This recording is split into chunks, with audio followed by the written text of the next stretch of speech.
ఖచ్చితంగా ఇవ్వాలని చెప్పేసి సుప్రీంకోర్టు అలాంటి ఒక తీర్పు ఇవ్వాలని చెప్పేసి మనం ఆశించడం అనేటటువంటి సమంజసం. కానీ ఈ మధ్య కాలంలో కూడా ఇప్పుడు విద్యార్థుల మీద కూడా పెట్టారు. చాలా బాధాకరమైన విషయం ఏంటంటే జామియా ఉస్మానియా విద్యార్థులు కావచ్చు, మరొక ఇవాళ ఢిల్లీలో ఉండేటటువంటి యూనివర్సిటీ విద్యార్థుల మీద కూడా కొన్ని కేసులు పెట్టడం అనేది జరిగింది. ఇది చాలా బాధాకరమైనటువంటి విషయము. ఆ చట్టం ఎవరి మీద పెట్టాలా, ఎట్లా పెట్టాలా, ఏ పరిస్థితుల్లో పెట్టాలా అనేటటువంటి విషయం లోపల నేను భావిస్తున్నది ఏంటంటే సుప్రీంకోర్టు తొందరలోనే మంచి గైడ్ లైన్స్ ఇస్తుంది అని చెప్పేసి మనం ఆశిద్దాం. ఇక అంతకంటే మించి మనం అంటూ చెప్పగలిగింది ఏమీ లేదు ఇక్కడ. Thank you sir. ఇప్పుడు ప్రొఫెసర్ సుధాకర్ గారు, వారు లా డిపార్ట్మెంట్ ప్రొఫెసర్ గా పనిచేశారు. వారు ప్రొఫెసర్ సుధాకర్ గారిని మాట్లాడుతున్నారు. సుధాకర్ గారు సార్ మాట్లాడండి సార్. జనవేదిక నిర్వాహకులకు, ఇతర మిత్రులందరికీ సాయంకాలం నమస్కారాలు. Honourable justice. ఓకే, బయట వర్షం ఉన్నట్టున్నది. Okay, I'm audible right now? Okay sir, please. Honourable justice Chandrakumar garu, మిగతా మిత్రులందరికీ సాయంకాలం నమస్కారాలు. చంద్రకుమార్ గారు చాలా అద్భుతంగా వారి విశ్లేషణ చెప్పినారు. న్యాయ వ్యవస్థ నేటి తీర్పుల గురించి. నిజానికి వారి గురించి నాకు కొంత అవగాహన ఉన్నది. చాలా ఫోరం నుంచి వారు మాట్లాడుతున్నారు, వారిని ఫాలో అవుతున్నాను. మరి ఎందుకో ఈ రోజు నాడు పూర్తిగా ఎక్కువ మనతోటి విశ్లేషణకు రాలేదని అనిపిస్తున్నది. కానైతే ఈ నిబద్ధమైన న్యాయ వ్యవస్థ కోసం పోరాడుతున్నటువంటి వ్యక్తులు ముందుగా ఉండేటువంటి వ్యక్తి జస్టిస్ చంద్రకుమార్ గారు. నేను వారిని ఫాలో అయినప్పుడు చాలాసార్లు చూసిన ఏమిటంటే న్యాయ వ్యవస్థ ఆదర్శప్రాయంగా ఉండాలని అక్కడెక్కడ చెప్తున్నారు.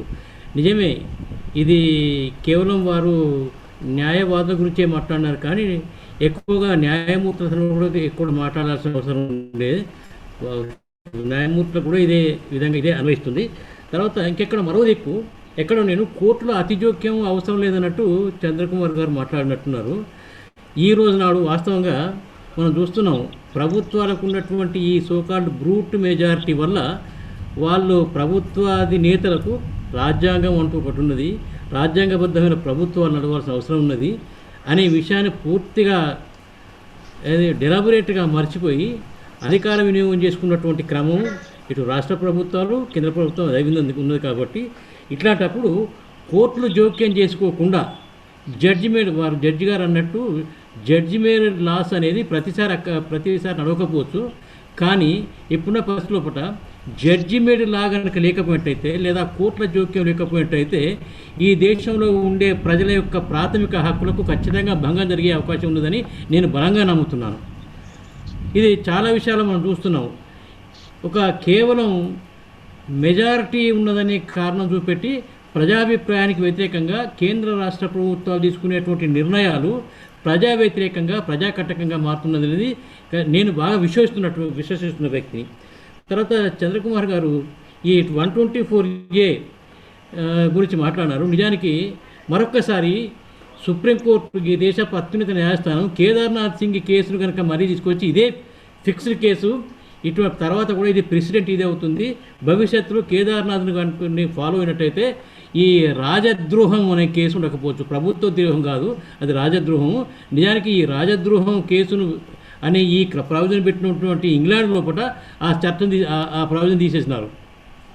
దురదృష్టవశాత్తు రాజ్యం లేదు, రాజ్యాధికారం లేదు, ప్రభువు లేరు. కానీ ఈ దేశంలో మాత్రం 124A అత్యంత బలవంతంగా పనిచేయబడుతున్నది. విచిత్రం ఏమిటంటే అంతకుముందు 2014 కంటే ముందు వరకు 124A కింద వచ్చిన మొత్తం కేసు 3-4 వేల కేసులు లేవు. కానీ 2014 నుంచి 2021 వరకు 7,000 చిల్లర కేసులు ఉన్నాయి. ఆ కేసుల విచిత్రం ఏమిటంటే చాలా చిన్న పిల్లలు, విశ్వవిద్యాలయాలు చదువుకుంటున్న పిల్లల మీద 124A పెట్టేసి జైల్లో పెడుతున్నారు. దీన్ని ఏ విధంగా చూస్తున్నారు? మరి వ్యవస్థ లోపల ఈ 124A గురించి అత్యున్నత న్యాయస్థానము మరొకసారి ప్రపంచవ్యాప్తంగా జరుగుతున్నటువంటి మార్పులను తీసుకొని ముఖ్యంగా ఈ మాతృకమైనటువంటి ఇంగ్లాండ్లో జరిగినట్టు మార్పులు తీసుకొచ్చి ఈ 124A ఆ చెత్తబుట్ల పారాల్సిన పని ఉండే. It would have been thrown in to dustbin, but unfortunately this is being scrupulously followed. I fully opine that 124A simply is inadmissible. It is not against the government, and every person will have a right of criticizing government, and unless there is a criticism against the government, there is not going to be a protection of any rights of a citizen, and more particularly fundamental rights. So in order to protect the fundamental rights as guaranteed under part 3 of the Constitution, it is invariably essential that there should always be an effective opposition. If not opposition, people also should have a right of ravaging, and what Justice Chandra Kumar is doing all through. ఎక్కడ పోయినా నేను చాలా ఇక్కడ వారిని follow అవుతున్నారు. ప్రజల కోసం పాటుపడుతున్న వ్యక్తి. చాలాసార్లు ఈ ఆదివాసీ గిరిజనుల కోసం చాలా పోరాటాలు చేసిన వ్యక్తి, ప్రభుత్వానికి వ్యతిరేకంగా పోరాటం చేస్తున్నాడు. నాకు నిజానికి ఈ అవకాశం ఇచ్చి నన్ను మాట్లాడడానికి అవకాశం ఇచ్చినందుకు ధన్యవాదాలు. Thank you very much honourable justice Chandrakumar sir. I think I may be differing with you on certain issues, or I may be touching upon certain issues which I have not touched upon. Thank you very much, sir. Welcome. Professor Sudhakar. Sir, thank you. Sir. ఇప్పుడు doctor Madhusudan Reddy గారు మాట్లాడండి sir please. Madhusudan Reddy గారు. Sir, is it audible, sir? Yeah, please. Yeah, okay, please. మొట్టమొదట justice Chandrakumar sir కి నేను I'm thanking him profusely. ఎందుకంటే judicial వ్యవస్థ మొత్తము ఆర్థిక, సామాజిక, రాజకీయ వ్యవస్థ బాగా దిగజారిపోయినప్పుడు ఈ జ్యుడిషియల్ వ్యవస్థ ఏమి చేయలేదు అనే విషయాన్ని చాలా స్పష్టంగా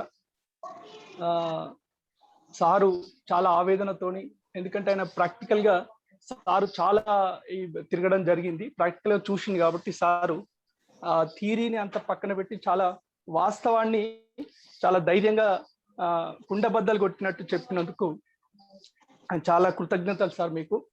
అయితే ఇక్కడ ఇప్పుడు చాలా రిఫార్మ్ తీసుకురావాలి, ప్రజలు పెద్ద మూవ్మెంట్ తీసుకురావాలి, మంచి వ్యవస్థ రావాలి, లేకపోతే మంచి జడ్జిలు రావాలి, జడ్జి ఫిల్అప్ చేయాలి, వేకెన్సీని ఫిల్అప్ చేయాలి అని చాలా సార్ చాలా విషయాలు చెప్పిండు.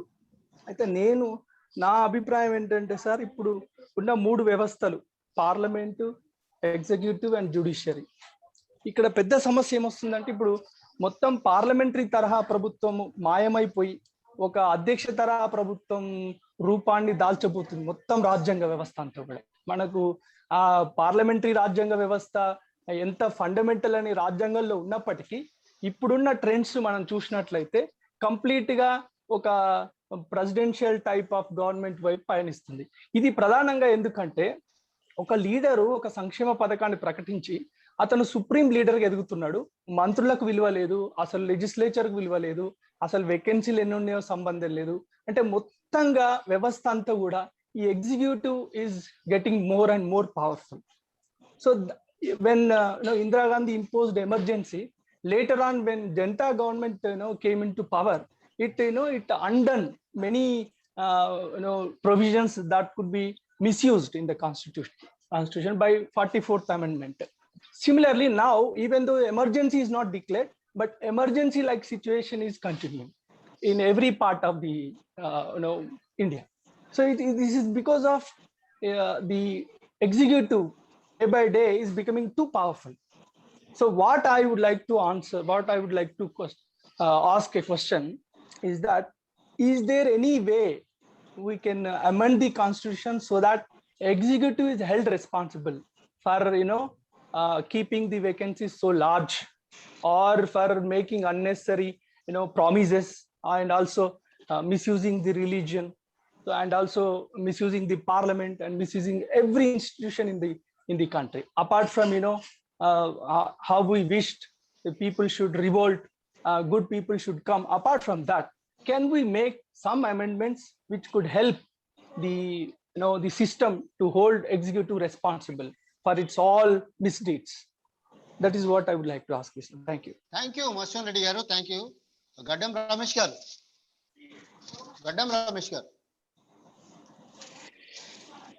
సో నమస్కారం అండి, నేను వస్తాను.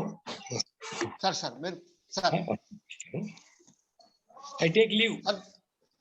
సార్ సార్ సార్ నేను మళ్ళీ మీరు ఏమైనా ఈ ప్రశ్నకి ఏమైనా చెప్పగలరా? ఇంకా చివరి మాటలు ఏమన్నా? ఇప్పుడు చట్టం చేయాలా? చట్టం ఎవరు చేస్తారండి? మళ్ళీ ఎవరు చేయాలా? మళ్ళీ పార్లమెంటే కదా సార్, మళ్ళీ రాజకీయ నాయకులు. అంటే మళ్ళీ పవర్ లో ఉన్న వాళ్ళు చేయాలా? దానిలో వాళ్ళు చేస్తారనేటువంటి నమ్మకం నాకు లేదు sir.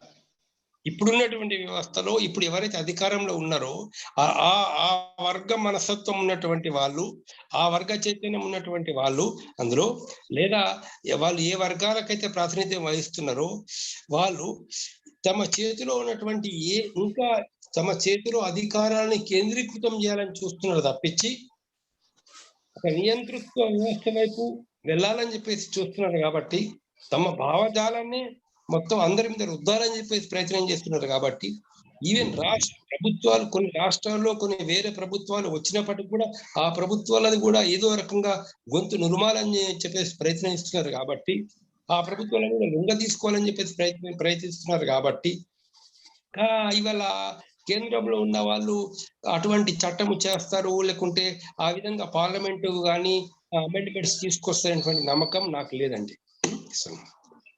Sir sir thank you sir, thank you sir, thank you sir.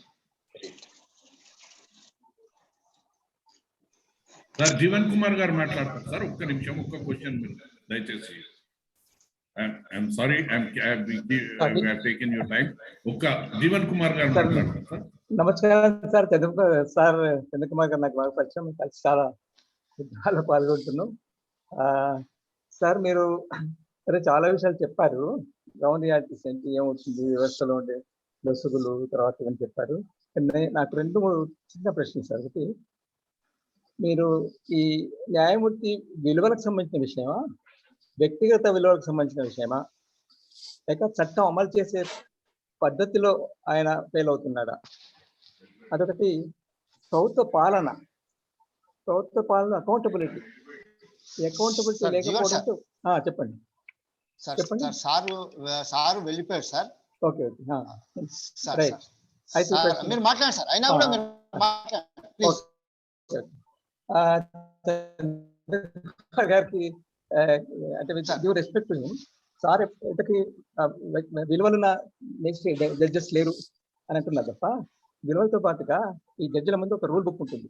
రాజ్యాంగం, criminal procedure code, civil procedure code, తర్వాత ఆ విలువలతో కూడిన వ్యక్తులు జడ్జిమెంట్లు, ఇవన్నీ ఉన్నప్పుడు మరి ఎందుకు వీళ్ళు ఇవ్వలేకపోతున్నారు?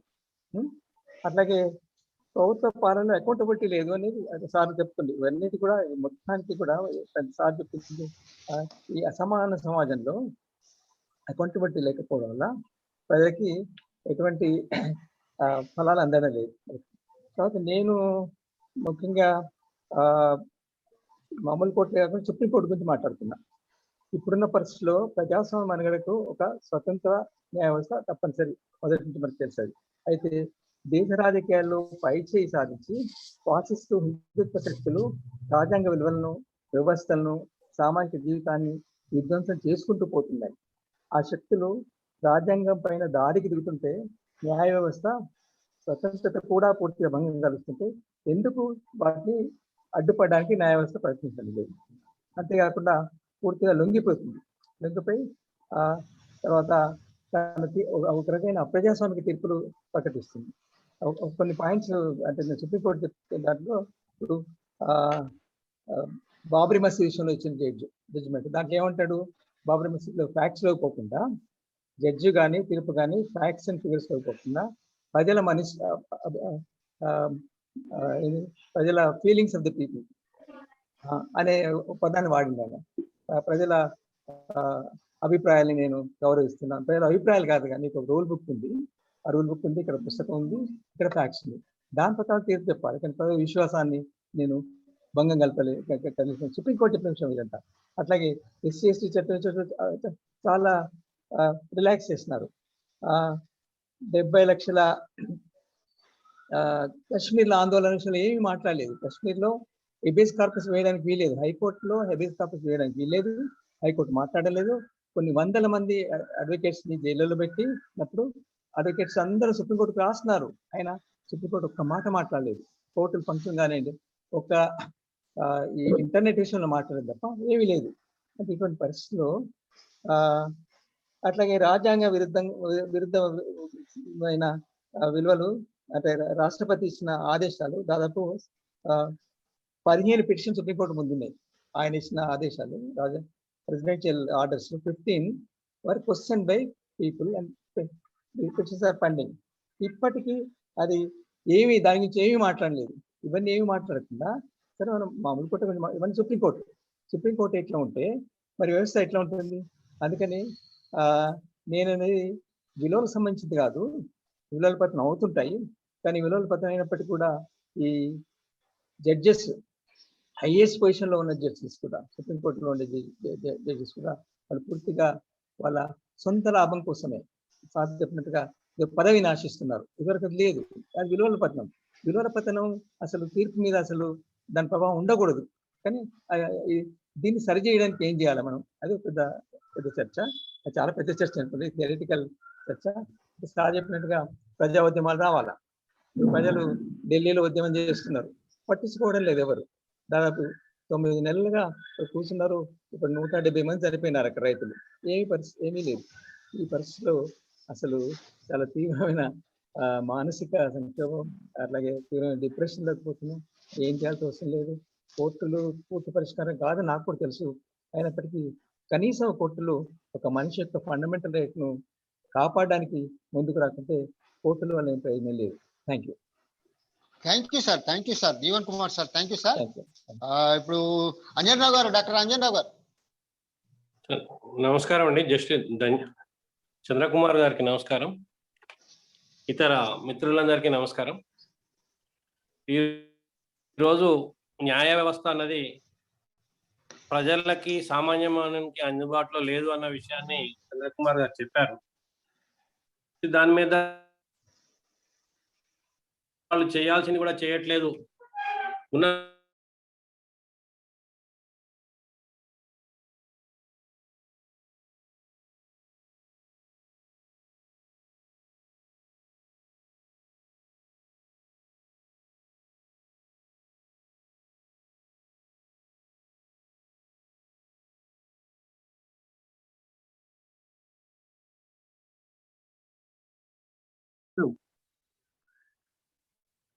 హలో, మనకి శిక్ష పడుతుంది అన్న భయం కూడా కనీసం కింద స్థాయి అధికారులకు లేదు. ఇక రెండవది, శిక్ష పడ్డా ఆ శిక్షను ఇంప్లిమెంట్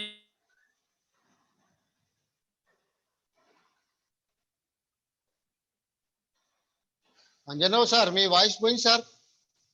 అంజన్రావు గారు సార్, మీ వాయిస్ పోయింది. హలో సార్, మీ వాయిస్ వినబడుతుంది, మాట్లాడండి సార్ ప్లీజ్. మన వరంగల్లో ఉన్నటువంటి కాకతీయ యూనివర్సిటీలో సుప్రీంకోర్టు ఇచ్చినటువంటి జడ్జిమెంట్లను కూడా సంవత్సరాల తరబడి ఇంప్లిమెంట్ చేస్తలేరు. ఏ వాతావరణం ఏర్పడుతుందంటే కాకతీయ యూనివర్సిటీలో ఏ కంటెంప్ట్ కేసు వేస్తే ఏమవుతుంది, ఏం కాదు. అప్పటి వరకు నేనుండా ఉంటే ఏమవుతుంది, 4 వాయిదాలు తీసుకొని గడిపేయచ్చు. ఈ రకమైన ఉదాసీనత అన్నది ఏర్పడ్డది. నేను ప్రత్యక్షంగా చూస్తున్నా, అధికారుల మాటలు కూడా వింటున్నాం. అంటే ఇదంతా ఏర్పడటానికి కారణం ఏమిటంటే కోర్టు న్యాయ వ్యవస్థలో ఉన్నటువంటి వ్యక్తులకు, వాళ్ళకు కూడా దాని పట్ల ఉన్న సీరియస్నెస్, దాన్ని సీరియస్గా వీళ్ళు ఇంప్లిమెంట్ చేయకపోతే ఏం చేయాలి, ఉన్న మేరకు కూడా మనకు రిలీఫ్ ఇవ్వటం లేదు. ఈ న్యాయ చట్టం కూడా అన్నది ప్రభుత్వం, ఈ ప్రభుత్వ వర్గాల చేతిలో అదొక ఆయుధం. మనం శిక్షిస్తానికి, వాళ్ళ వ్యతిరేక వర్గాలను శిక్షిస్తానికి అది కూడా ఒక ఆయుధం.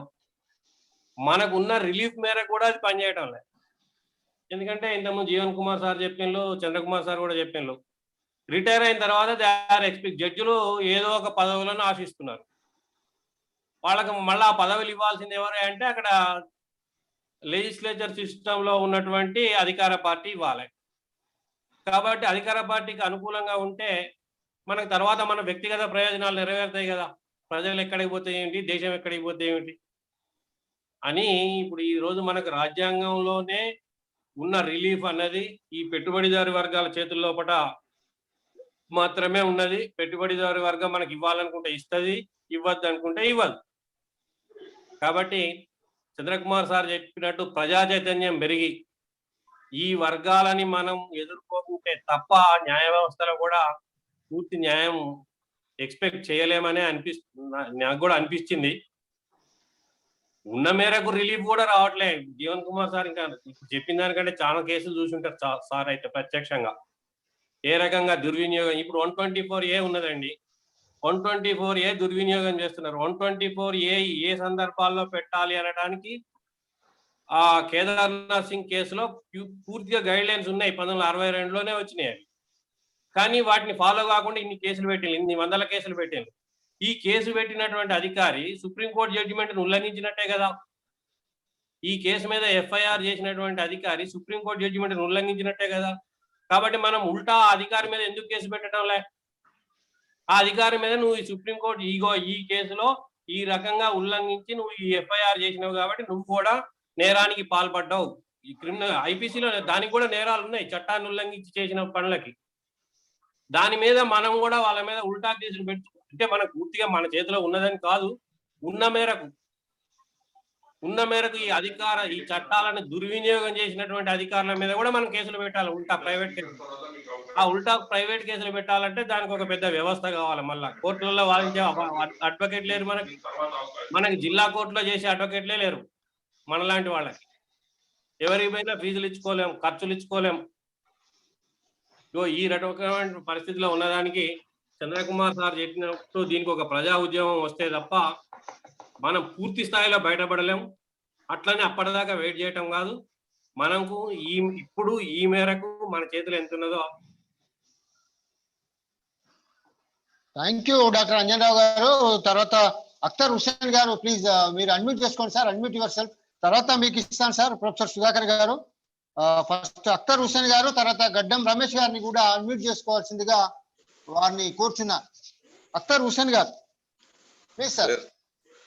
Sir good evening sir, everybody good evening. Voice వస్తుందా సార్? ప్లీజ్ సార్ మాట్లాడండి సార్, వినపడుతుంది సార్. ఇది ఆన్ వన్ ఒకేషన్ నేను గాంధీ జయంతి నాడు కరీంనగర్ లో మున్సిపల్ ఆడిటోరియంలో ప్రోగ్రామ్ అటెండ్ చేశాను సార్. అక్కడ శ్రీపదరావు గారు గెస్ట్ గా ఉన్నారు. ఒక టీచర్ ఏం చెప్తుంది, అత్యాచారాలు పెరుగుతున్నాయి, దౌర్జన్యాలు పోతున్నాయి, రాదు, అలా చెప్తా పోతుంది. సో లాస్ట్ లో శ్రీపదరావు సార్ చీఫ్ గెస్ట్ ఉన్నారు, ఆయన ఒక మాట చెప్పారు, మేడం మీరు ఎట్లా తయారు చేస్తే మేము అట్లా తయారైనాం కదా అన్నారు.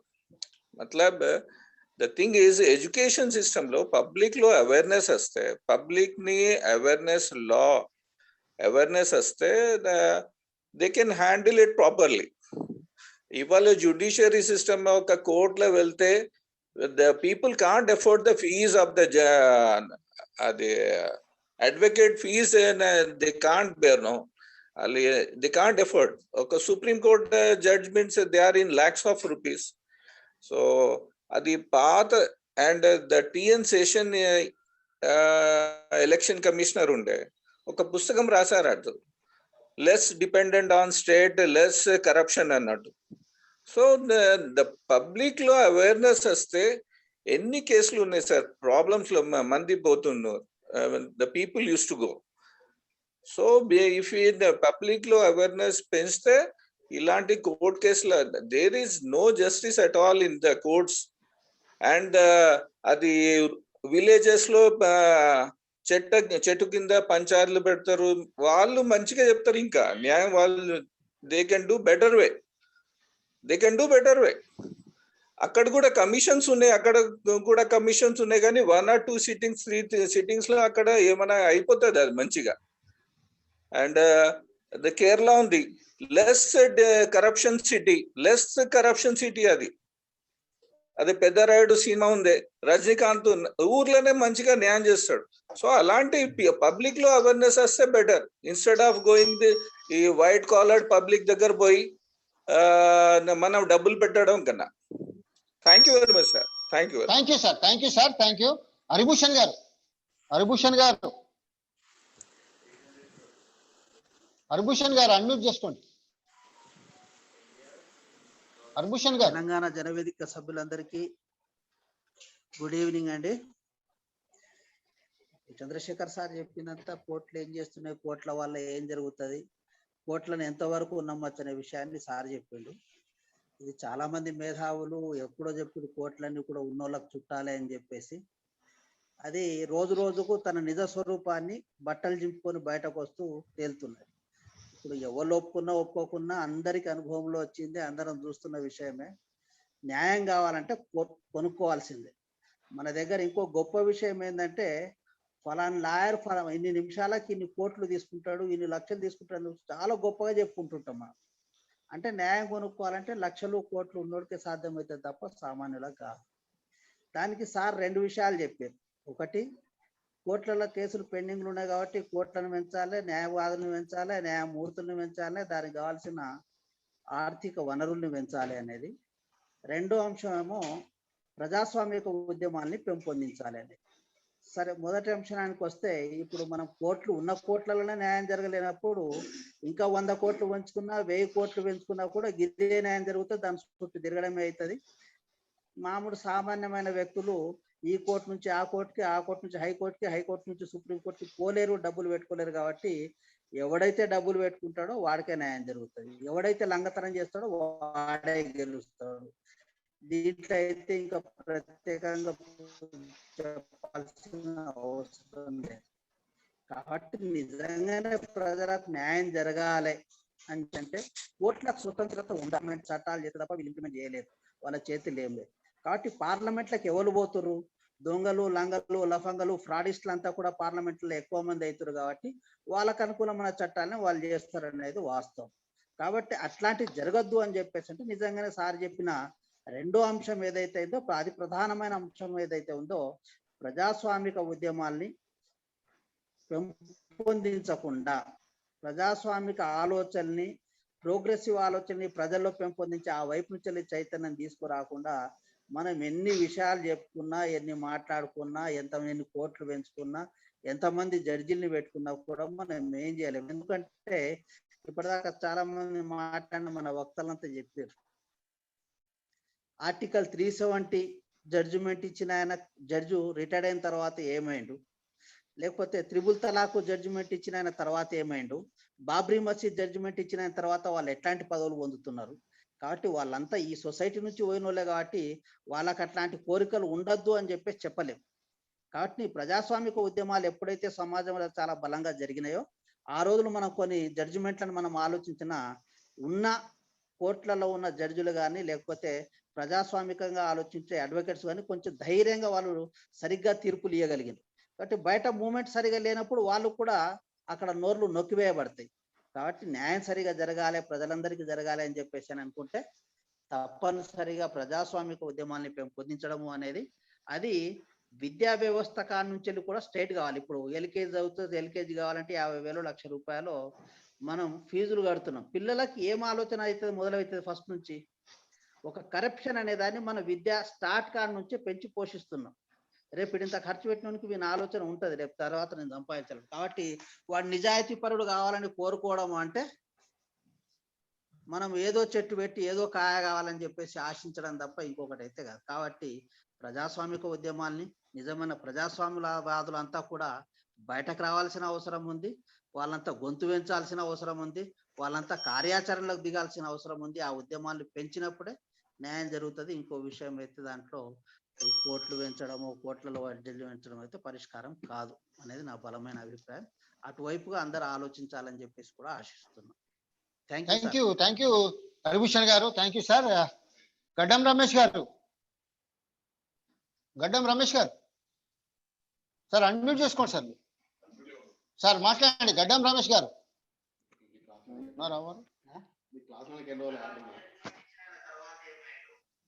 రమేష్ గారు, గడ్డం రమేష్ గారు, గడ్డం రమేష్ గారు.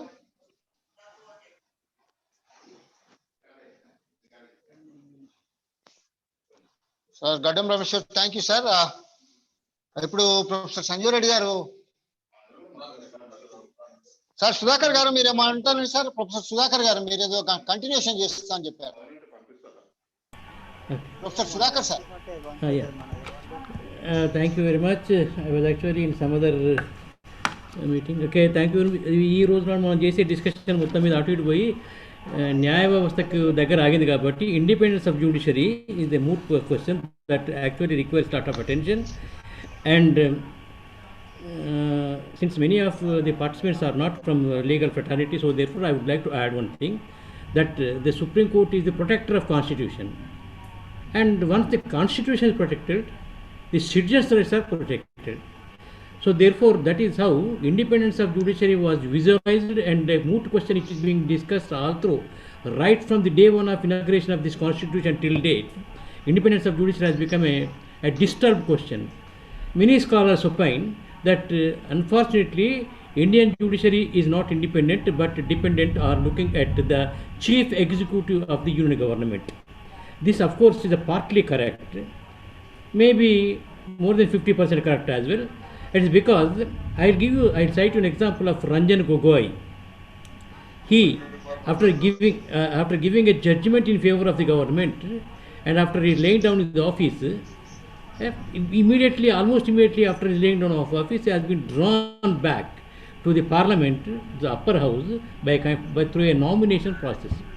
And I was very closely watching as to what would be, how he will be facing in the parliament, and what would be the constitution subsequently. Because all of you know, our friend Bada Prakash is there in parliament, and my first question was, he will be live almost. How and what is the contribution, I told. It never he has contributed, but he has uttered one word. There should, as it is, మనకు తెలియాల్సింది ఏంటంటే there is a separation of power theory is there. Executive, legislature, judiciary should operate on a watertight compartment. There should not be any kind of encroachment to others. Then only the interest of the people will be protected. And Ranjan Gogoi says, please, మనకి ఎట్లా time ఉంది కదా, and Ranjan Gogoi opines that he will be acting as a bridge between the legislature and that of the judiciary, because his lot of experience as a Supreme Court Chief Justice, he will be contributing a lot for the cause of the people in the parliament. But if you look at the track record of Ranjan Gogoi for the last 2.5 years, never he has participated in a single deliberations, never he was a member, never he has contributed anything in any case of in any discussions on many bills and all that. So that of course is one thing. But however, in spite of all those things, this is only a stray example. However, insofar as the independence of judiciary, there are a lot of clutches are there. It starts from the very appointment. తెలుగులో మాట్లాడమని demand వస్తుంది sir. ఏమంటారు? తెలుగులో మాట్లాడమని demand వస్తుంది సభ్యుల నుంచి. తెలుగులోనా? Telugu. Okay, అదే ఈ న్యాయ వ్యవస్థ స్వతంత్రత అనే దాని గురించి మనం చర్చించినప్పుడు నిజానికి అస్వతంత్రంగా ఉన్నదని ఆర్గ్యుమెంట్ ఎంత బలంగా ఉన్నదో, స్వతంత్రం కూడా నిర్వహిస్తున్నట్టు మనకు చాలాసార్లు ఎగ్జాంపుల్స్ కనపడుతున్నాయి. ఈ మధ్యకాలంలో ముఖ్యంగా ఈ 2-3 నెలల నుంచి అటు కేంద్ర న్యాయ వ్యవస్థ, కేంద్రంలో ఉన్నటువంటి సుప్రీంకోర్టు కానీ, రాష్ట్రాల్లో ఉన్నటువంటి హైకోర్టు కూడా ప్రభుత్వాలకు వ్యతిరేకంగా చాలా తీర్పులు ఇస్తున్నాయి. ఇది ఒక విధంగా తమ యొక్క న్యాయ వ్యవస్థ యొక్క స్వతంత్రతని కాపాడడానికి చేసుకుంటున్న ప్రయత్నంగా మనం చూడొచ్చు అనుకుంటాం. కాబట్టి మొదటి రోజు నుంచి, ఈ రాజ్యాంగం అమలైన మొదటి రోజు నుంచి ఈ న్యాయ వ్యవస్థ స్వతంత్రంగా ఉండాలనే ఆలోచన, అభిప్రాయము, అవసరం ఉన్నట్టు ప్రజలందరూ గుర్తించిన, ప్రభుత్వాలు గుర్తించిన క్రమంలో కొంత చర్చలు ఏర్పడదు. కాబట్టి తనకు తానే సుప్రీంకోర్టు కానీ, న్యాయ వ్యవస్థ కానీ ఓ సెల్ఫ్ మెకానిజం తోటి స్వతంత్రత కోసం పాటుపడుతున్నట్టు మనకైతే కనపడుతున్నది. మాకు చాలా జడ్జిమెంట్ చూసినట్టయితే చాలా జడ్జిమెంట్లు ప్రభుత్వానికి వ్యతిరేకంగా ఈ మధ్యకాలంలో వస్తున్నాయి. కాబట్టి బహుశా ప్రజల యొక్క హక్కులకు భంగం జరిగిన ప్రతిసారి, ఇంతకుముందు అయితే రాకపోవచ్చు కానీ ఇప్పుడు వస్తున్నది. నిజానికి ఇంతకుముందు జస్టిస్ చంద్రకుమార్ గారు చెప్పినట్టు ఈ 124A మీద కేదార్నాథ్ సింగ్ కేసు గురించి నేను చెప్పినాడు. ఈరోజు నా సుప్రీంకోర్టు అదే అంటున్నది. నిజానికి ఈరోజు 124A అనే సెక్షనే మన ఈ దేశానికి అవసరం లేదు. కానీ ఒకవేళ అవసరం ఉన్నా కూడా మీరు ప్రభుత్వాలకు వ్యతిరేకం కాదు, రాజ్యానికి వ్యతిరేకం లేదు. కాబట్టి 124A కేదార్నాథ్ కేసును మరొకసారి దృష్టిలో పెట్టుకుని జడ్జ్మెంట్ ఇవ్వడం జరుగుతుంది అంటున్నది. So that is how what I would like to conclude is that still then the judiciary is struggling hard to maintain its independency, and I am optimistic that in the near future, definitely Indian judiciary will be acting as independent. Thank you very much for thank giving you me a sir, little thank time. You professor Sudhakar garu. Sir Thank you. ఇప్పుడు పెళ్లి అశోక్ బాబు గారు, పెళ్లి అశోక్ బాబు గారు. నమస్కారం. తెలంగాణ జనవేదిక సభ్యులందరికీ, ఈ రోజు సమావేశంలో పాల్గొన్నటువంటి అందరికీ సాయంకాలం నమస్కారం. న్యాయ వ్యవస్థలో మనము ఈ 4 యంత్రాంగాలలో ప్రభుత్వ యంత్రాంగాలు 3 ప్లస్ ప్రెస్, ఈ 4th ఎస్టేట్ ఏదైతే ఉందో, ఇవన్నీ అంటే సమాజంలో ఉన్న రెప్లికానే అక్కడ ప్రతిబింబిస్తున్నాయేమో అనేది నా ఆలోచన. అంటే సమాజము మారాలనంటే ఫస్ట్ నైతికత పెరగాలి. ఇప్పుడు లీగల్ చట్టము అని అంటే అడ్వకేట్లు వాదనలు, రూల్ కోట్ చేయడం, ఎవరైతే బాగా రూల్స్ మీద పట్టుంటుందో వాళ్ళు జడ్జి ముందట ప్రెజెంట్ చేసిన దాన్ని బట్టి అక్కడ జడ్జిమెంట్ వస్తుంది. మళ్ళీ దాని మీద అప్పీలు పోతారు. అక్కడ అంటే ఈ అప్పీలు పోయే క్రమంలో ఎవడైతే ఆర్థికంగా ఉంటాడో, మళ్ళీ ఎవరికైతే అడ్వకేట్ యాక్సెసిబిలిటీ ఉంటుందో, మంచి అడ్వకేటు, అక్కడ తనకు న్యాయం జరుగుతుంది అని ఆశించవచ్చు. అంతేకాని తీరా ఇంతకుముందు మన అంజన్ రావు గారు అన్నట్టు జడ్జిమెంట్ వచ్చినాక కూడా పక్కకు పెడితే కంటెంప్ట్ ఆఫ్ ప్రొసీడింగ్స్ వచ్చినా కానీ అక్కడ అధికారి దాన్ని నిర్వీర్యం చేసే వ్యవస్థ తయారు చేసిన తర్వాత ఇక్కడ అంటే అక్కడ బాధితుడు మానసిక స్థితి ఏ విధంగా ఉంటుందో మనం ఈ ఫోరం ఆలోచించాల్సిన అవసరం ఉంది. అంటే అట్లా సఫర్ అయ్యేటోళ్ళు చాలా మంది ఉన్నారు. అంటే ఇంతకుముందు జస్టిస్ చంద్రకుమార్ గారు కరెక్ట్ చెప్పిండ్రు. ఏంటిది, ఆర్డర్ పాస్ చేస్తాం, మా దగ్గర డబ్బు లేదు, మాకు బడ్జెట్ కేటాయించేది మళ్ళీ స్టేటే, రెండవది లాఠీ లేదు అన్నాడు. అంటే పోలీస్ మీద మళ్ళీ డిపెండ్ కావాల్సిందే. అంటే ఈ 2 వ్యవస్థలు ఎగ్జిక్యూటివ్ మీద వీళ్ళు ఆధారపడినంత కాలం ఎగ్జిక్యూటివ్ చేతిలో పవర్, మనీ 2 ఉన్నాయి కాబట్టి ఆ సీట్ మీదకి వచ్చేటోళ్ళు కూడా ఈ పొలిటీషియన్స్ ఏ విధంగా ఎలక్షన్ ప్రాసెస్ లో వస్తున్నారో మనకు అందరికి తెలుసు. కాబట్టి సామాజిక ఉద్యమాలు జరిగితే తప్ప ఈ మార్పు రాదు అని నేను విశ్వసిస్తున్నా. నాకు ఈ అవకాశం ఇచ్చినందుకు ధన్యవాదాలు. Thank you sir Ashok Babu garu. Thank you sir. Praveen Sagar garu మాట్లాడండి. ప్రవీణ్ సాగర్ గారు. గుడ్ ఈవినింగ్ అండి. Good evening to all Telangana Janavedika members. Especially రామన్నకు ప్రత్యేక ధన్యవాదాలు. ఈరోజు న్యాయ వ్యవస్థ, న్యాయం నేటి తీరుతెన్నులు అనే ఒక అద్భుతమైన అంశాన్ని మన ముందు పెట్టి ఒక లీగల్ ఫ్రెటర్నిటీలో ఒక లెజెండరీ వ్యక్తిని తీసుకొచ్చి దాని మీద ఒక ఇప్పించాడు భాష్యం. చాలా గొప్ప విషయం ఇది. మన తెలంగాణ జనవేదిక ఖచ్చితంగా అందరికీ ఒక మార్గదర్శకం ఉండే అవకాశం ఎంతగానో ఉంది. కపుల్ ఆఫ్ క్వశ్చన్స్, అంటే క్వశ్చన్స్ అనలేము ఇవి, నేను షేర్ చేసుకుంటా. డెఫినెట్ గా మన మిత్రులందరూ కూడా ఆల్రెడీ మాట్లాడిన స్పీకర్స్ కావచ్చు, ఖచ్చితంగా కోర్టు నుంచి ఏదైనా ఆర్డర్ వస్తే ఆర్డర్ ని ఇంప్లిమెంట్ చేయాలంటే ఖచ్చితంగా మనం మళ్ళీ ఎగ్జిక్యూటివ్ మీదనే ఆధారపడాల్సి వస్తుంది. కోర్టుకు వెళ్తాము అంటే కామన్ మ్యాన్ వచ్చి ఒక విషయంలో న్యాయం జరగకపోతే అల్టిమేట్ గా తను పోవాల్సింది కోర్టుకే. కోర్టు నుంచి ఒక ఆర్డర్ వచ్చిన తర్వాత ఆ ఆర్డర్ కాపీ తీసుకొని అతను ఎక్కడికి పోవాలో ఆయనకు తెలియని విషయం. జడ్జి కూడా ఏం చెప్పలేడు దానికి ఏం చేయాలనేది. సో ఆర్డర్ కాపీని ఎట్లా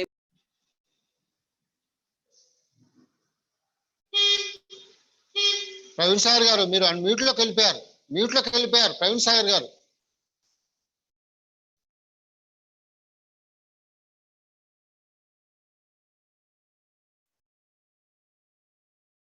మాట్లాడండి. మీరు సాగర్ గారు మాట్లాడండి.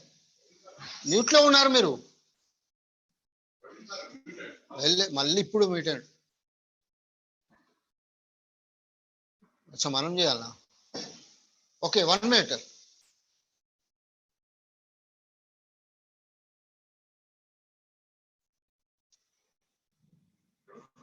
ప్రవీణ్ సాగర్.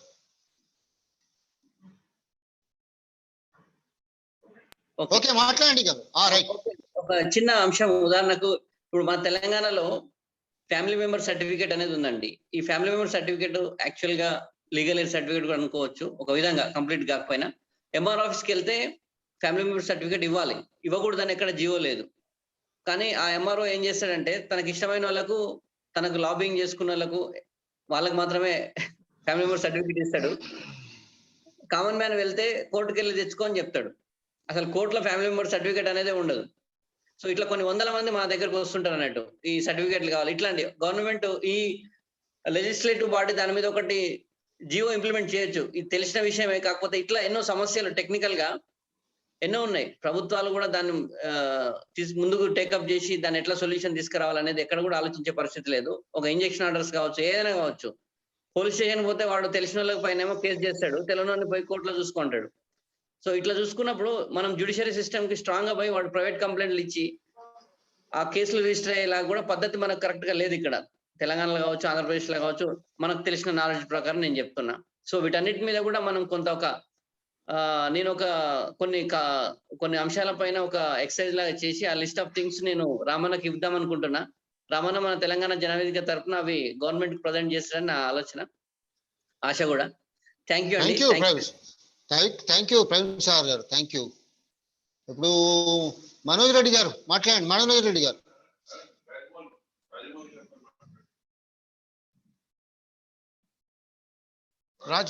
రాజమౌళి గారు. రాజమౌళి గారు.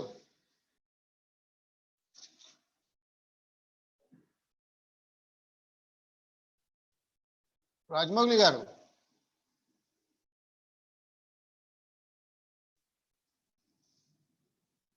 రాజమౌళి గారు అన్మ్యూట్ చేసుకోండి సార్. రాజమౌళి గారు మాట్లాడండి సార్ ప్లీజ్, మాట్లాడండి. ఒక్క నిమిషం సార్.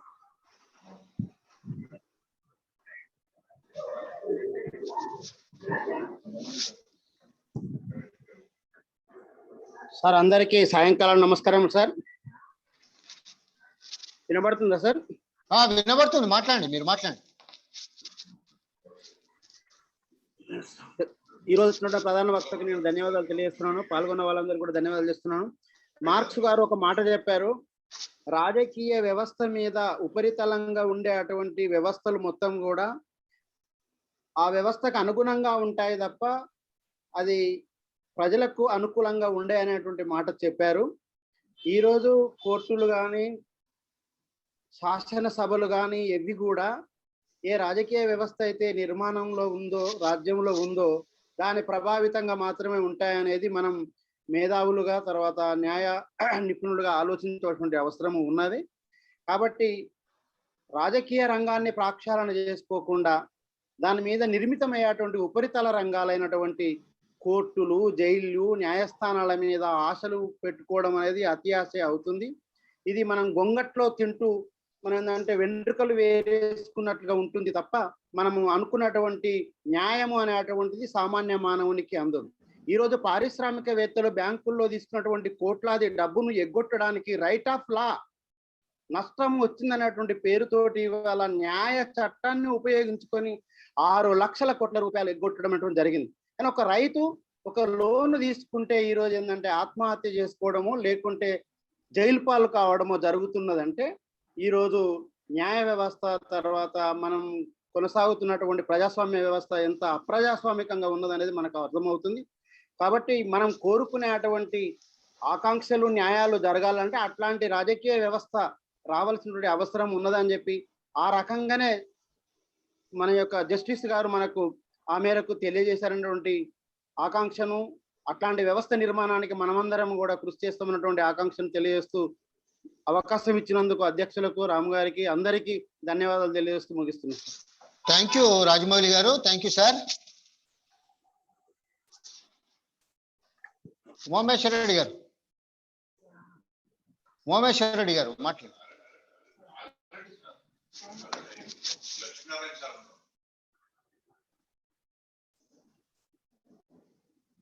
లక్ష్మీనారాయణ గారు, సార్ లక్ష్మీనారాయణ గారు మాట్లాడండి సార్.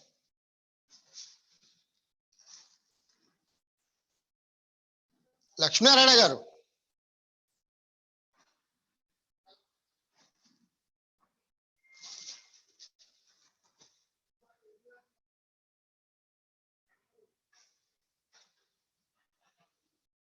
లక్ష్మీనారాయణ గారు,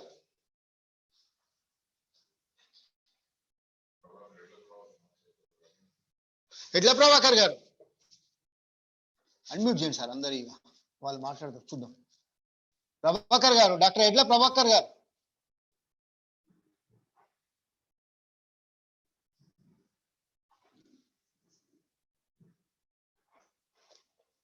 అబీదుల్లా ఏంటి, ఏం మాట్లాడతారు?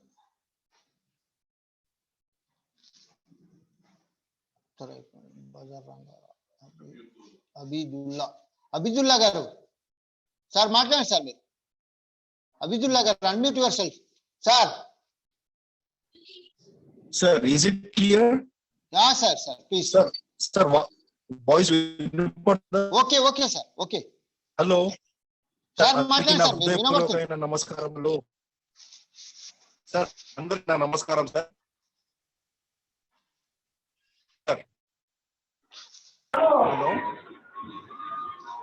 హలో సార్ మాట్లాడండి సార్. మీరు మాట్లాడండి ప్లీజ్, మాట్లాడండి సార్.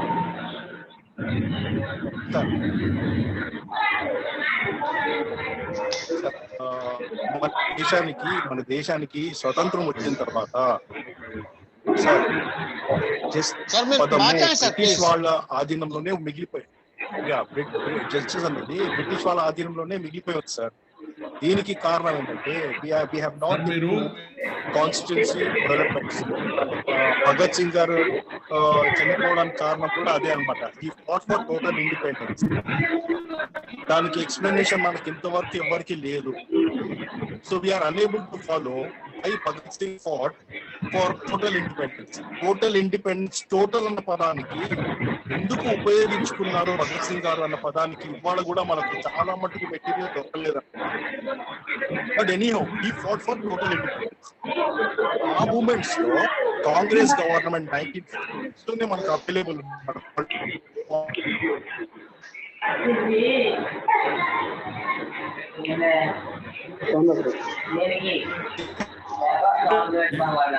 సార్. మీ దగ్గర బాగా డిస్టర్బెన్స్ వస్తాను sir. Very sorry, we are not able to understand what you are speaking. Thank you so much. I have to mute you because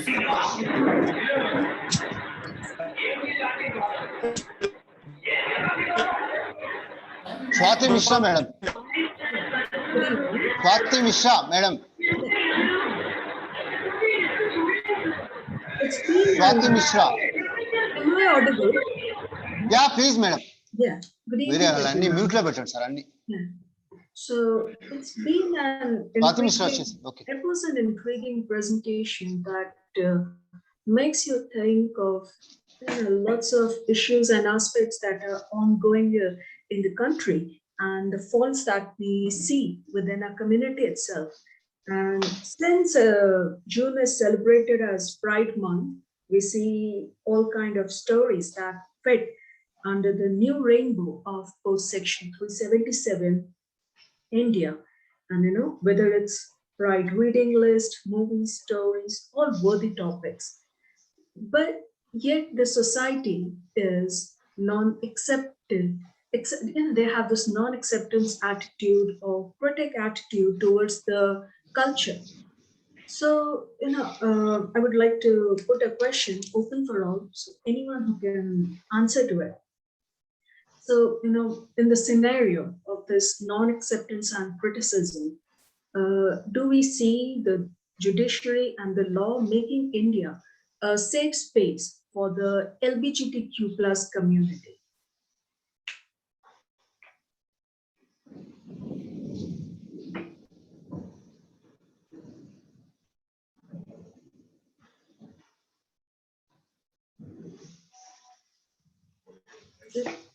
thank you madam, thank you. ఎవరు ఉంటారు సారే లేడు, Chandrakumar sir, వీళ్ళు ఎవరిని అడుగుతారు, మనం ఎందుకు అది దానికి క్లోజ్ చెప్తే అయిపోవడానికి.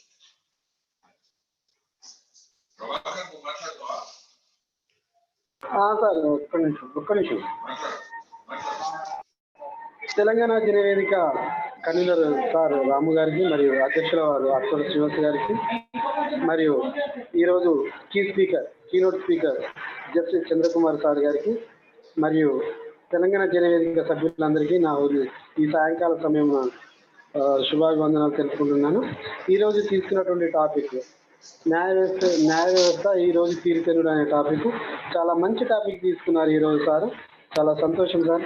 ఈరోజు తీసుకున్నటువంటి టాపిక్ ప్రతి ఒక్కరికి వర్తిస్తుంది. ఈ టాపిక్ చిన్న పెద్ద తారతమ్యం లేకుండా, పేద ధనిక వర్గం లేకుండా ప్రతి ఒక్కరికి ఈ టాపిక్ వర్తిస్తుంది.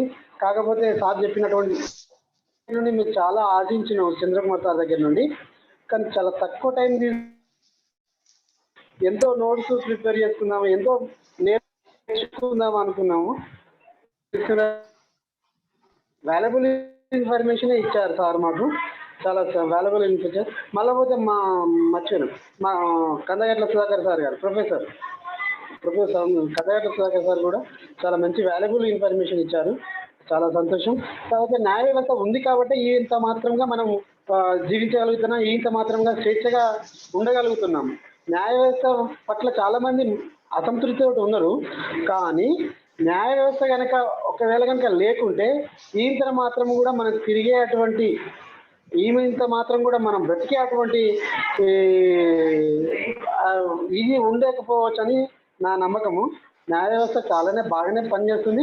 కొంతమంది జడ్జీలు చేసినటువంటి తప్పులకు అందరినీ నియమించడం అది కరెక్ట్ కాదేమో నా ఉద్దేశం. ఇంతతోటి నా యొక్క చిన్న ప్రసంగాన్ని ముగిస్తూ థ్యాంక్ యూ రామ్ సార్, ధన్యవాదాలు మీకు. థ్యాంక్ యూ ఎడ్ల ప్రభాకర్ గారు, డాక్టర్ గారు మరియు మట్టెడ కుమార్ గారిని మాట్లాడాల్సి. మట్టెడ కుమార్ గారు. అందరికీ నమస్కారం. హలో, మాట్లాడండి.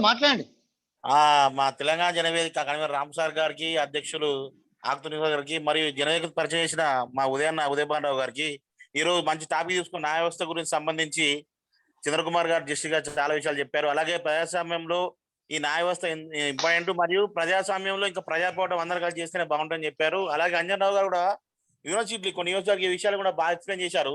పెద్ద సుప్రీంకోర్టు హైకోర్టులు ఇచ్చిన తీర్పులను కూడా కొందరు అధికారులు పట్టించుకోకుండా కొన్ని ఎలాంటి విషయాలు జరుగుతాయని మంచి ఎక్స్ప్లెయిన్ చేశారు. కాబట్టి ఇలాంటి టాపిక్ తీసుకొని మాలాంటి అప్కమింగ్ జనరేషన్ మోటివేట్ చేయడం చాలా సంతోషకరం. మరియు ఈ జనవేదికలో పాల్గొన్న ప్రతి ఒక్కరికి అందరికీ నా యొక్క కృతజ్ఞత తెలుపుకుంటూ అవకాశం ఇచ్చిన అధ్యక్షులకు రామ్ సార్కి నా కృతజ్ఞత తెలుపుకుంటున్నాను. Thank you very much. Thank you all. Thank you Kumar, thank you. James garu, James Prashanth.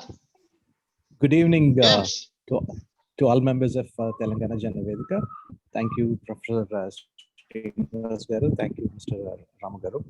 It was very quite an enlightening session from the Honorable Chief Justice Sri Chandrakumar Garu, coming in straight from someone who's been inside the system at a very high position and laying out where what ails the system and his deep anguish about it. And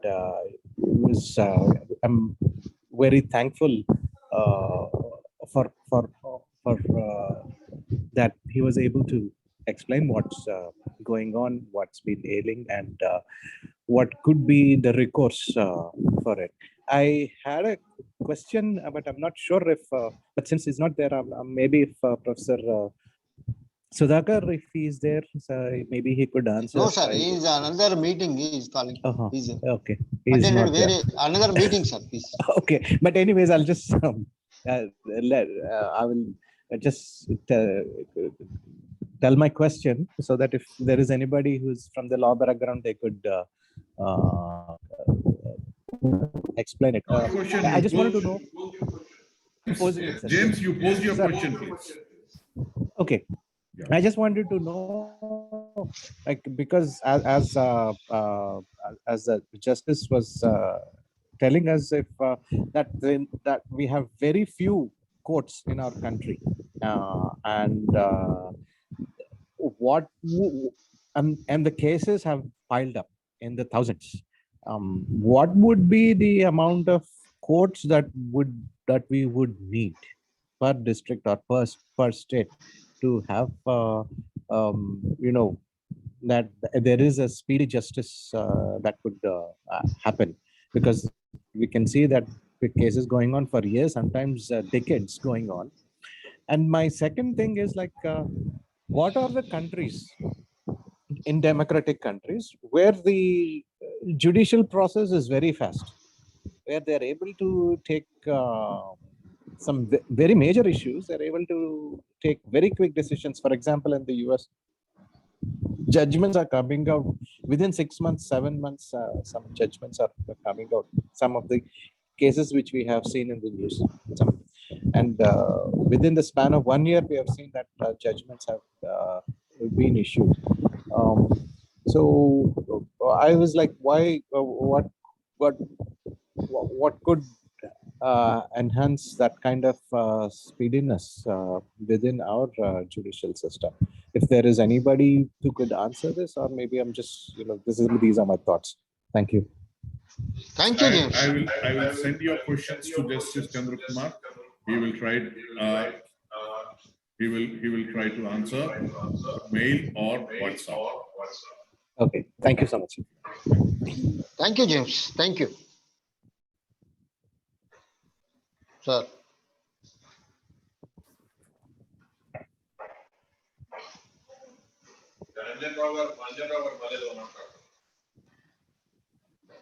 James గారు, మీరు అడిగిన దానికి నేను కొంచెం partial గా answer చేస్తాను. Okay, thank you. System లో అండి దట్ అక్కడ ఉన్నటువంటి జడ్జి మీద కూడా డిపెండ్ అయి ఉంటుంది. ఉన్న దాంట్లోనే the better thing is number of courts increase చేయాలనేది ఒక పార్ట్ అయితే, ఉన్నటువంటి జడ్జెస్ కూడా మమ్మల్ని అడిగేటోడు ఎవడు అన్నటువంటి యాంగిల్ కొంత ఉంది. Who will question me if I give number of dates postponing the case? Who will question me? Simple example I will give you in my personal case, which I dealt in High Court. Initial judgment and first judgment just I got in a very lengthy case. I got just within 10 months. నేను జూన్లో case file చేశాము, ఫిబ్రవరిలో మాకు judgement వచ్చింది. చాలా elaborate గా discuss చేస్తూ వచ్చింది జడ్జిమెంట్. ఆ తర్వాత దాన్ని డివిజన్ బెంచ్కి వెళ్తే దాన్ని 4 సంవత్సరాలు చేశారండి. Simple matter. అంటే వినటానికి టైం లేక పోస్ట్ పోన్ చేయటం. అంటే ఈ కేసు సింగిల్ బెంచ్ లో కూడా అట్లనే పోస్ట్ పోన్ చేయొచ్చు, చేస్తున్నారు కూడా కొంతమంది జడ్జెస్. కొంతమంది జడ్జెస్ చాలా ఫాస్ట్ గా డిస్పోజ్ చేస్తున్నారు. నేను హైకోర్టులో మనం స్టాటిస్టిక్స్ కొరకు అబ్జర్వ్ చేస్తానండి, ఇప్పుడు లేదు కానీ మన తెలంగాణ హైకోర్టులో డిస్ప్లే బోర్డ్స్ ఉన్నాయి. రోజు ఎన్ని కేసులు డిస్పోజ్ చేస్తారు అన్నది మనకి అక్కడ చూస్తే కొంత అబ్జర్వేషన్ దొరుకుతుంది, ఏ సీరియల్ నెంబర్ వరకు వెళ్తున్నారు.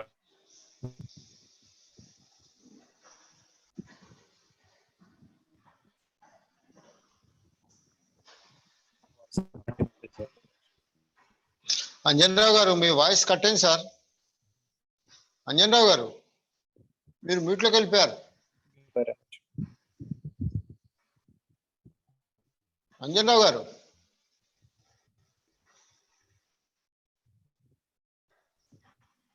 కొంతమంది ఇప్పుడు నేను చెప్పిన కేసులో జస్టిస్ సంజయ్ కుమార్ గారు జడ్జి, అసలు మేము కేసు నడిపి మాకే స్పీడ్ సరిపోలేదు ఆయనకి ఇన్ఫర్మేషన్ అందిస్తానికి. 10 months లో I got the judgement. Division bench took it 4 years. ఆయనని మన తెలంగాణ హైకోర్టు నుంచి హిమాచల్ ప్రదేశ్, ఈయన ఇక్కడ సెకండ్ సీనియారిటీలో ఉంటే ఆయన ఇక్కడ నుంచి హిమాచల్ ప్రదేశ్ హైకోర్టు ట్రాన్స్ఫర్ చేశారు. అక్కడ he became 11th member in the seniority.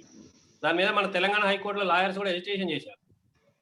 అంటే సిస్టమ్ చూడండి, సరే మనకి కొంతవరకు మనకి ఎంతో కొంత రెమెడీ దొరుకుతున్నప్పటికీ కూడా ultimately the system is in political hands. Final గా పొలిటికల్ అథారిటీ అన్నదే డిసైడ్ చేస్తుంది. ఇప్పుడు ఇంతకుముందు మధుసూదన్ రెడ్డి గారు అన్నారు, ఇది అంత ప్రెసిడెన్షియల్ టైప్ ఆఫ్ రూలింగ్ వెళ్తుంది అని. అక్కడ సెంట్రల్ గవర్నమెంట్ లో ఉన్న అధికారంలో ఉన్నటువంటి పార్టీ ఆ పని చేస్తుంది. దాన్ని ప్రొటెస్ట్ చేయాల్సింది మనమే అల్టిమేట్ గా. ఇక్కడ మనం ఇక్కడ ఏం చేస్తాం, వాళ్ళలో వాళ్ళే ప్రతిపక్షం, వాళ్ళే అధికార పక్షం. మన తెలంగాణలో టిఆర్ఎస్, బీజేపీ ఇవి రెండు ఒకటికొకటి ప్రతిపక్షాలు, మళ్ళీ మిత్రపక్షాలు కూడా. మనని గందరగోళం చేసేస్తున్నారు.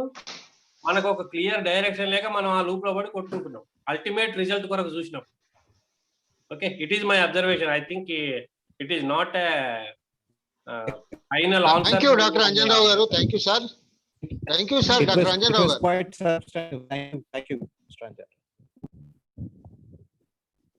Thank you sir. Thank you doctor Anjan Rao garu. Sir Rijju Shyam आप बात करना चाह रहे हैं? नमस्ते अन्ना, नहीं बात करना चाह रहे. Okay, thank you. या సరే అధ్యక్ష, నాకు కొంచెం టైం ఇస్తే నేను 2 నిమిషాలు సార్. ఇప్పుడు రామ్ గారిని మాట్లాడాల్సిందిగా రామ్ గారు. అందరికీ నమస్కారం. ఈరోజు తెలంగాణ జనవేదిక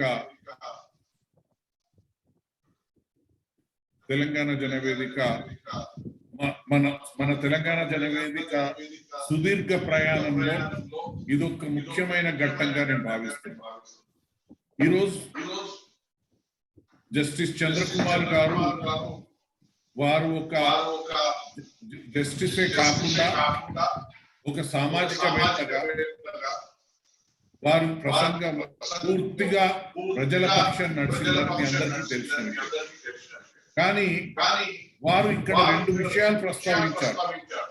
ఒకటి, డెమోక్రటిక్ ఫోర్సెస్ అన్ని ఒకటై ఇవాళ ప్రజాపక్షం నిల్చోవాలనేది వారు చెప్పిన ఒక ముఖ్యమైన అంశం. రెండవది,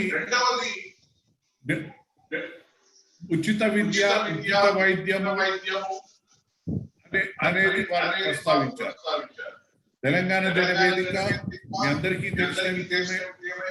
మనము గత 7 సంవత్సరాలుగా ప్రతి ఒక్క డెమోక్రటిక్ ఫోర్స్ ను ఏకం చేసేదానికి కృషి చేస్తూ గాంధీ, మార్క్స్ మరియు అంబేద్కర్ యొక్క సమాలోచనలతో ఈ వేదిక నడుస్తుంది. అంటే ఈ 3 మహాశయులు మొత్తం కూడా ప్రజల పక్షం నిలిచి వాళ్ళు ప్రజల ఆలోచనలు, ప్రజల యొక్క హక్కుల కోసం పోరాడిన యోధులు. మరి ఈ యోధులను కూర్చొని పురుషోత్తమరావు గారి ముగ్గురిని కలిపి ఎందుకు పోరాటం చేయాలి, మీరు బోధించు, బోధించు, ఉద్యమించని ఎందుకు చెప్పినారు అనేది మనం ఆలోచించుకున్నారు.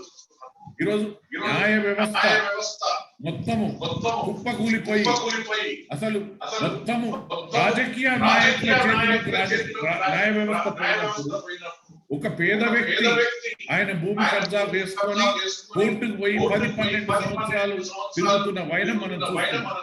మరి ఎక్కడ న్యాయం, ఏది న్యాయం మాట్లాడినప్పుడు మనం ఈ రోజు ప్రజల పక్షాన మాట్లాడుకోవాలన్నప్పుడు మరి ఒక ప్రజాస్వామ్యబద్ధంగా ఉద్యమించవలసిన అవసరమే ఉంది.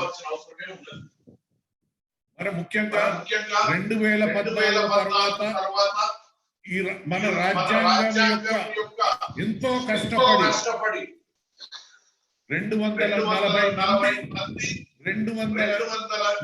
దాదాపు 300 సెషన్లు ఈ దేశం యొక్క పరిస్థితిని, ఈ దేశంలో ఉన్న భిన్న వర్గాలు, భిన్న మతాలు, భిన్న భాషల యొక్క ఆలోచన రూపొందించిన మన రాజ్యాంగాన్ని 2014 తర్వాత రాజ్యాంగాన్ని మొత్తము సర్వనాశనం చేసిన వైనం మనం చూస్తున్నాం.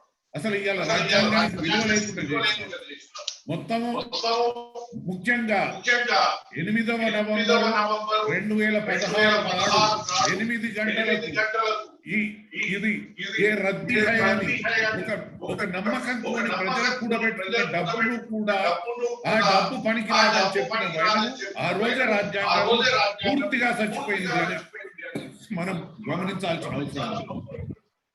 మరి ఈ రాజ్యాంగాన్ని మళ్ళీ పరివర్తించుకోవాలంటే ఏం చెయ్యాలి?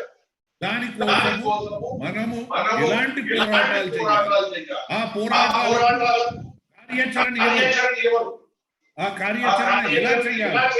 ఇవాళ రాజకీయ పార్టీలు వాళ్ళ ఎజెండా అసలు ప్రజల ఎజెండాలు మర్చిపోయి ప్రజలను మభ్యపెట్టి ఓట్ల కోసమే రాజకీయాలు చేస్తున్నారు తప్ప ఆ ఓట్ల రాజకీయాలతోనే ఇవాళ ప్రభుత్వాలు నడుస్తున్నాయి. అయితే ఈ రోజు మనం ఇంత మహమ్మారి రోజులలో ప్రభుత్వాలు వాళ్ళ పాలనను పక్కన పెట్టి ఈ మహమ్మారిని కూడా చులకన చేస్తుంది. అసలు ప్రజల ప్రాణాలకు విలువలేనట్టు చూస్తున్న వైనం మనం చూస్తున్నాం. మొన్న ముఖ్యమంత్రి వరంగల్కి వచ్చి అసలు ఆ మహమ్మారి అనేది చాలా చిన్న విషయం అన్నది మాట్లాడి 1000 మంది చచ్చిపోయినప్పుడు కనీసము వారికి సానుభూతి తెలపలేని ముఖ్యమంత్రి నేను ఒక పెద్ద 30 అంతస్తుల హాస్పిటల్ ఆ హాస్పిటల్ రోగ నివారణ అని మాట్లాడిన. మరి ఇటువంటి ప్రభుత్వాలను, ఇటువంటి రాజకీయ పార్టీలను మనం ఎలా ఎదుర్కోవాలి? ఆ ఎదుర్కోవాల్సిన శక్తి మనకి ఎక్కడ నుంచి తీసుకురావాలి అన్నప్పుడు కేవలం మనము ప్రజా సంఘాలందరము ఐకమత్యంగా ఒక కామన్ ఎజెండా అవసరం ఏమున్నది? విద్య, వైద్యము, ఉపాధి. ఇవాళ ఉపాధి అనేది ఉపాధి కనిపించట్లేదు.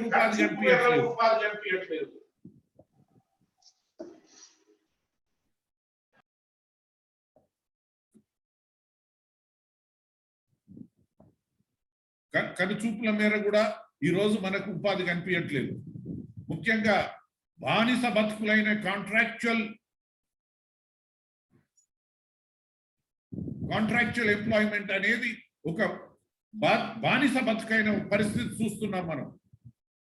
అంటే ఆ ఎంప్లాయీ యొక్క బతుకు ఎంప్లాయర్ వాని దయాదాక్షిణ్యాల మీద, ఎందుకంటే మనం ఎప్పుడో బానిసలను అన్నప్పుడు చూసినాం. ఇవాళ కాంట్రాక్చువల్ ఎంప్లాయ్మెంట్ కూడా ఆ బానిస బతుకు. మరి దాని మీద మనం ఎలాంటి కార్యాచరణ చేయాలి? అవన్నిటి మీద మనం ఒక సుదీర్ఘమైన ఈ మన ప్రయాణంలో తెలంగాణ జనవేదిక 390 మీటింగ్ల తర్వాత ఈ రోజు జస్టిస్ చంద్రకుమార్ గారు మనకు ఒక ఆన్సర్ ఇచ్చిండ్రని నేను భావిస్తున్నా. అంటే న్యాయస్థానాలు న్యాయం జరగదు, కేవలము ప్రజా పోరాటాల ద్వారానే న్యాయం జరుగుతుంది. మరి ఆ ప్రజా పోరాటాలకు కార్యాచరణ ఎలా చెయ్యాలి? ఇలా రాజకీయ పార్టీలు కేవలం ఓట్ల కోసం చేస్తున్న ఈ ఆ మాయను మనం ఎలా ఎదుర్కోవాలి అనేది ఇక్కడ ఇంతమంది ప్రజా సంఘాల నాయకులు, ప్రజా సంఘాలు నడిపే మేధావులు ఉన్నారు. వాళ్ళందరితో కలిసి మనం అందరం ఒక కార్యాచరణ చేసి ముందుకు పోవాల్సిన అవసరం ఉన్నది. ఇప్పుడు రాజ్యాంగబద్ధంగా అపాయింట్ అయిన నాయకులు కానీ జడ్జిలు కానీ, ఇప్పుడు ఇందాక జస్టిస్ చంద్రకుమార్ గారు చెప్పారు, ఏ న్యాయవాది కానీ జస్టిస్ కానీ ప్రైవేట్ ఫంక్షన్లకు పోవద్దు. మరి మొన్న ఇక్కడ చీఫ్ జస్టిస్ ఆఫ్ ఇండియా వచ్చి గుడులలోకి పోయి, ఆయన ఏ హోదాల గుడులలోకి పోతుండు? చీఫ్ జస్టిస్ హోదాలో పోతున్నాడా? ఆయన పర్సనల్ హోదాలో పోతున్నాడా? ఆ గుడిలలోకి పోయి, ఆ గుడిలలో ఆయన యాదగిరి గుట్టకు పోయి ఆయన ఒక పబ్లిక్ స్టేట్మెంట్ ఇస్తాడు. ఇటువంటి తరతరాలకు కూడా ఇటువంటి గుడి రావాలి, మొత్తం భారతదేశంలో ఇటువంటి గుడి రావద్దంటే నువ్వు రాజ్యాంగబద్ధంగా ప్రమాణ స్వీకారం చేసిన ఆ రాజ్యాంగానికి ఏం విలువిస్తున్నావు అని మనం ఇలా ప్రశ్నించాల్సిన అవసరం ఉన్నది. మరి ఒక పరంగా ఒక దిక్కు మతపరమైన దాడులు ఒక ప్రభుత్వం చేస్తున్న వైనం మనం చూస్తున్నప్పుడు, మరి ఈరోజు ఒక అత్యున్నత స్థాయిలో ఉన్న వ్యక్తి ఆ గుడిని నువ్వు ప్రపోజ్ చేసి ఆ గుడిని ప్రాపగేట్ చేస్తున్నప్పుడు అది అసలు ఎటువంటి సూచనలు ఇస్తున్నారు అనేది మనం ఇలా ప్రశ్నించాల్సిన అవసరం ఉంది. మరి రాజ్యాంగబద్ధంగా నువ్వు శపథం చేసి ప్రమాణ స్వీకారం చేసి రాజ్యాంగాన్ని కాపాడుతా అన్నప్పుడు, ఇప్పుడు సుధాకర్ సార్ చెప్పినారు, supreme court is the protector of the constitution అని చెప్పినారు సుధాకర్ గారు. మరి are the justices their honorable justices, their lordships, are they protecting the constitution in truth and true spirit? మనం ఇవన్నీ ప్రశ్నించుకోవాల్సిన అవసరం ఉన్నది. కాబట్టి మనకు మిత్రులారా, ఇంత సుదీర్ఘ ప్రయాణం తర్వాత కూడా మనకు ప్రశ్నలు ఇంకా శేషంగానే ఉంటే ఆ శేషాన్ని మనం ఎట్లా పూర్తి చేయాలి అనేది అన్నప్పుడు మనం ఆలోచన చేసినప్పుడు ఇది ఒక ప్రజా పోరాటాల ద్వారానే ఇది ఈరోజు మనము తెలంగాణ జనవేదిక దాదాపు ఈ 2 రాష్ట్రాలే కాకుండా భారతదేశంలో దాదాపు అన్ని రాష్ట్రాల నుంచి కూడా మనకు సభ్యులు ఉన్నారు. మనకు ఎక్కడి నుంచి కావాలంటే అక్కడి నుంచి ఇన్పుట్స్ వస్తాయి. మనం దానికి ఈ ఉద్యమాన్ని ఎట్లా కార్యాచరణ చేయాలి అనేది మనం ఆలోచన చేసి మనం ముందుకు పోవాల్సిన అవసరం ఉన్నది. లేకపోతే రాబోయే తరాలు మొత్తం కూడా ఇప్పుడు మనం ఎడ్యుకేషన్ చూస్తున్నాము. 2 బ్యాచ్లు 10th కావచ్చు, ఇంటర్మీడియట్ కావచ్చు, 2 కూడా కోవిడ్ బ్యాచ్లు వచ్చినాయి. ఆ కోవిడ్ బ్యాచ్లు రేపు వాళ్ళకి చదువు ఎలా వస్తుంది? వాళ్ళకి ఫిజికల్ ఎడ్యుకేషన్ లేకుండా, physical I to eye contact లేకుండా, ఒక ప్రొఫెసర్ కానీ ఒక టీచర్ కానీ తోటి కాంటాక్ట్ లేకుండా వారు ఆ పిల్లలు ఎలా రేపు భావి భారత పౌరులు అవుతారు? వీటన్నిటి మీద కూడా మనం చర్చ చేయాలి. ఏమనంటే ఆన్లైన్లో మేము చదువు చెప్తాము, ఆన్లైన్లో కూర్చొని మాట్లాడుకుంటాం అన్నప్పుడు అసలు ఆ పిల్లలకు డౌట్స్ వస్తే ఎలా క్లియర్ చేస్తారు, ఆ డౌట్స్ ఎవరు ఆన్సర్ చేస్తారు అనేది మనం మనలాంటి ప్రజా సంఘాలు కూడా క్వశ్చన్ చేయాల్సిన అవసరం ఉన్నది. కాబట్టి మిత్రులారా, మనము ఇంత సుదీర్ఘ ప్రయాణం తర్వాత మనం ఏదో ఒక కార్యాచరణ చేసి మనము ప్రజల్లోకి వెళ్ళి ప్రజలను ఎడ్యుకేట్ చేయవలసిన అవసరం ఉన్నదని భావిస్తున్నా. కాబట్టి మీ అందరి భాగస్వామ్యంతో ఇంత సుదీర్ఘంగా నడుస్తున్న వేదిక భారతదేశంలో ఇంకోటి లేదని చెప్పడంలో నాకు ఏమాత్రం సంశయం లేదు. ఈ రోజు ఇంతమంది ప్రొఫెసర్లు కానీ, ఇంతమంది నిష్ణాతులైన వ్యక్తులు, ఆ సబ్జెక్ట్ లో నిష్ణాతులైన వ్యక్తులను మనం ఇంతమంది మన దగ్గర ఇవ్వాలా. ఇంత డేటా ఉన్నది. ఆ డేటాను పట్టుకొని మనం ఎలా చేయాలి, ఒక పాలసీ ప్లానింగ్ గ్రూప్ గా మనం ఏర్పడి ఆ పాలసీస్ మీద సుదీర్ఘంగా చర్చించి ప్రజలకు వెళ్ళాల్సిన అవసరం ఉన్నదని నేను భావిస్తున్నాను. Thank you so much. ఇప్పుడు అధ్యక్షుల వారు. Thank you sir, thank you. Telangana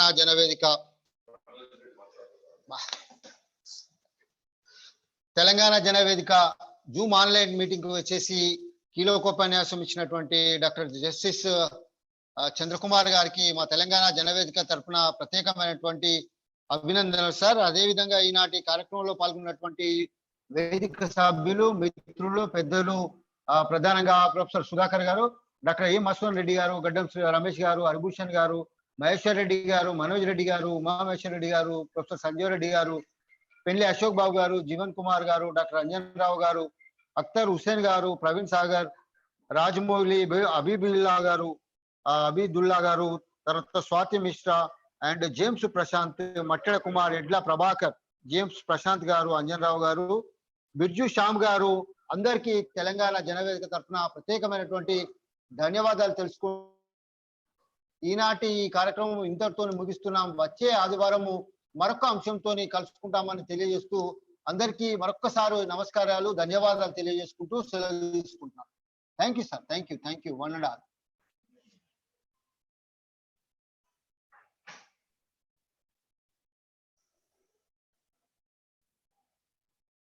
అందరికీ ధన్యవాదాలు. Thank you so much. Meet you next week. Shiva మాట్లాడతావా? మాట్లాడు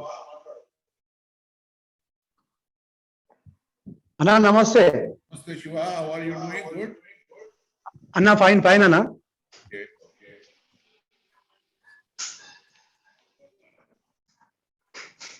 నమస్తే.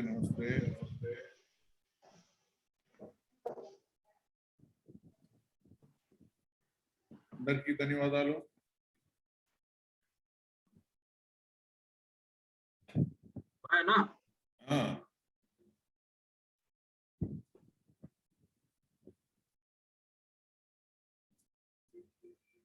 Good night Manoj. బాయ్.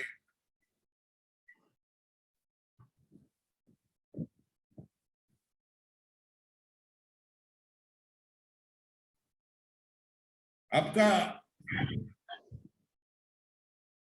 आपका वॉइस बहुत प्रॉब्लम आ रहा था।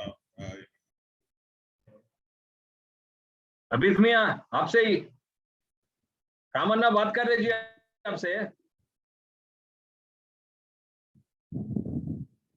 अभिद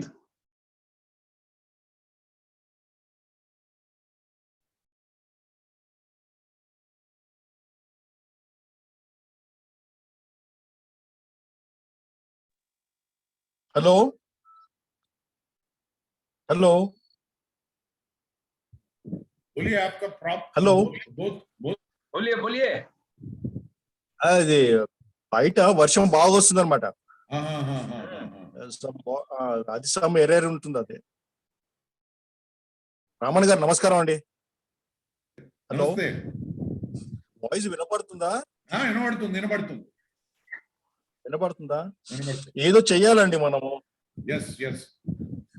బాగా ఆలోచన చేసి we have to take legal steps అన్నమాట. హరిభూషణ్ గారు కార్యాచరణకు we are totally misguided.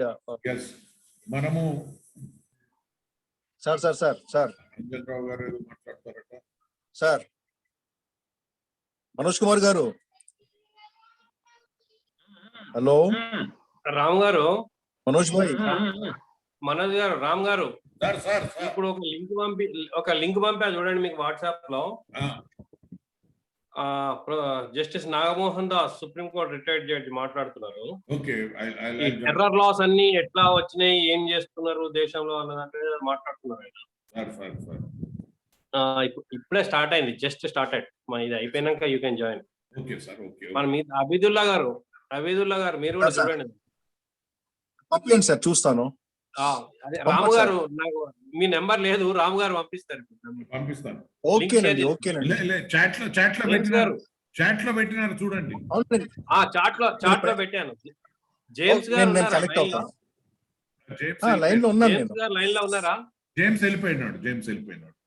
James share చేయండి కొంచెం దాన్ని. షూర్.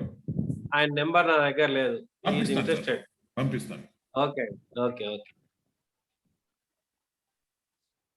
హరిభూషణ్ గారు కార్యాచరణ అంటున్నారు. మనము ఈ నెలాఖరులో అంటే ఫస్ట్ సెకండ్ లో కూర్చొని ఈ కోర్ కమిటీ ఒకటి కూర్చొని ఎవరెవరితో ఎటువంటి కార్యాచరణ చేయాలనేది మనం కూర్చొని మాట్లాడుకుందాం. 2వ తారీఖు కన్నా 3వ తారీఖు కన్నా హైదరాబాద్ లో కూర్చొని మాట్లాడదామని తెలియజేస్తున్నాను. Thank you so much. చలో all of you, bye. Thank you. Bye అండి. Thank you.